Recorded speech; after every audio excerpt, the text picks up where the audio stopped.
Muy buenas tardes con todos. El día de hoy vengo a presentarles esta plantilla en Excel acerca del diseño de pavimentos flexibles mediante el método de Ashton de 1993. Bien, como pueden observar, la plantilla es la siguiente y se obtiene como resultado final los espesores de las capas que componen dicho pavimento flexible. Bien, ¿en qué consiste entonces el funcionamiento de esta plantilla o cómo lo podemos utilizar?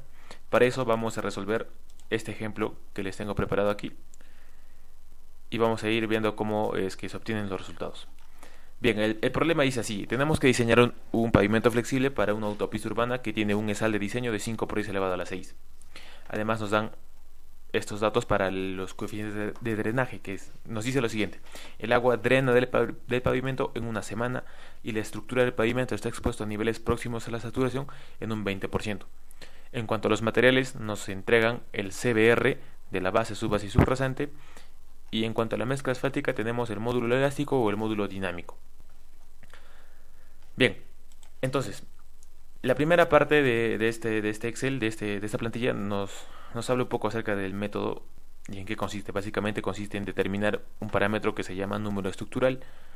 Dicho número estructural posteriormente va a ser transformado a espesores de diseño. Bien, aquí he colocado una parte que corresponde a los parámetros generales de diseño. Tenemos en cuanto a la importancia funcional del pavimento, tenemos que ajustar un factor de confiabilidad, un error estándar y una desviación estándar. Miren, el problema nos dice que consideremos un R igual a 90%, es decir, un factor de confiabilidad igual al 90%. Si yo coloco aquí 90, que sería el 90%, dense cuenta cómo el valor de la desviación estándar cambia automáticamente. Eso es debido a que la desviación estándar depende únicamente del factor de confiabilidad. Y obviamente para esto, Ashton nos entrega una tabla. La tabla ya está dentro de este valor, de esta casilla mejor dicho, y simplemente escogiendo un factor R, este valor cambiaría automáticamente. Bien, para nuestro caso va a ser 90% y ya tendríamos la desviación estándar cuyo valor sería este. Ahora, para el error estándar nos dice que consideremos 0.35. Bien, colocamos aquí 0.35 y eso sería en cuanto a la importancia funcional del pavimento. En cuanto al análisis de tráfico, tenemos dos datos de entrada que son el periodo de diseño y el ESAL de diseño. El más importante aquí es el periodo de diseño. Perdón, es el ESAL de diseño. El periodo de diseño es algo referencial básicamente. Entonces el periodo de diseño es un dato del problema y nos dice que es 5 por 10 elevado a la 6. Entonces coloco aquí 5 por 10 elevado a la 6. Bien, ahora en cuanto a los índices de serviciabilidad, también nos dice que el valor de la serviciabilidad inicial es de 4.5 y la serviciabilidad final es 2.5. Entonces aquí coloco inicial 4.5 y final 2.5. Y noten cómo automáticamente se calcula el delta PSI, que es el índice, o mejor dicho, que es la pérdida de serviciabilidad, que básicamente es la diferencia entre estos dos. Ahora vamos con los materiales. Tenemos que ingresar los CBRs de cada material. Entonces nos dice que de la subrasante es 5%. Listo. De la subbase es 20% y de la base es 90%. Eso en cuanto a los CBRs. Ahora, para los coeficientes de drenaje era justamente ese dato que nos daba aquí. Nos dice primero que el agua drena del pavimento en una semana. Entonces con eso me vengo a esta parte. El Excel también contiene una parte teórica resumida que explica básicamente qué cosa es cada parámetro y cómo funciona el método esto. Entonces me voy a esta parte de aquí, a la tabla número 5 y observo. Nos dice que el tiempo que el agua tarda en ser evacuada es una semana, por lo tanto la calidad de drenaje corresponde a regular. Con este dato me voy a la tabla 6. Entonces selecciono aquí, si mi capacidad de drenaje es regular, entonces estoy sobre esta fila. Y para ese es el siguiente dato, nos dice que el pavimento está expuesto a niveles próximos a la saturación en un 20% del tiempo. Entonces, 20% está entre 5 y 25, entonces es esta columna. Entonces tengo esta fila y esta columna, estoy ubicado aquí.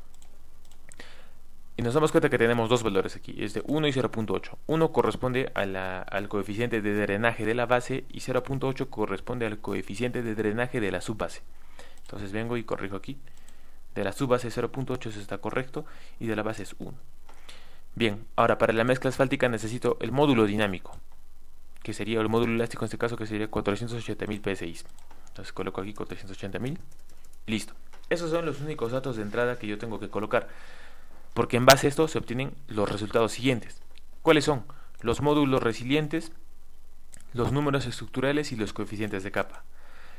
Dado que la ecuación que Ashton propone para calcular el número estructural, que se trata de una ecuación de tipo implícita, es decir, que de aquí no se puede despejar el valor del número estructural, es decir, que tenemos que resolverlo por iteraciones sucesivas. Básicamente, eso es lo que se encarga esta parte.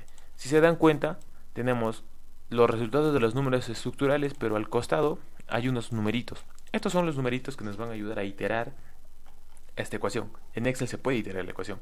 Entonces, ¿cómo lo hago? Simple, me coloco sobre esta casilla que está al costado del primer número estructural, que es el de la subbase.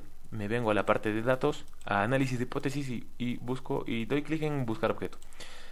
Aquí ya está la celda seleccionada. Ahora en la parte de que hice con el valor coloco 0 y cambiando la celda coloco esta que está al costado y le doy en aceptar y dense cuenta cómo se itera, cómo este valor llega a 0 y nos arroja el valor correcto para el número estructural. Lo mismo, los mismos pasos voy a hacer para los siguientes números estructurales. Entonces vengo aquí, coloco 0, selecciono la casilla del costado y se itera. Igual para aquí. Y eso es todo lo que hay que hacer, porque con estos datos de los números estructurales correctos y los coeficientes de capa ya se pueden calcular los espesores de diseño. Bien, una vez que se tienen los espesores de diseño hay que hacer una breve verificación de los nuevos números estructurales, ¿de acuerdo? Y nos tiene que arrojar el mensaje de OK. Porque, por ejemplo, si no nos arroja OK, nos va a arrojar un error, lo cual nos indica que tenemos que revisar los datos. Y básicamente este sería el esquema de capas, ¿no? Con los cuales ya se tienen los espesores. Ahora, una nota técnica de suma importancia es lo siguiente. Esta plantilla es referencial. En realidad, este método de Ashton es referencial para el mismo método, porque una vez que obtenemos los espesores en base a este método matemático, tenemos que compararlo con las tablas de espesores mínimos que Ashton también nos da, ¿de acuerdo? Y ya con eso ya podemos dar el diseño final. Bien, eso sería todo por mi parte. Si tú quieres acceder a este Excel que contiene esta plantilla, esta hoja de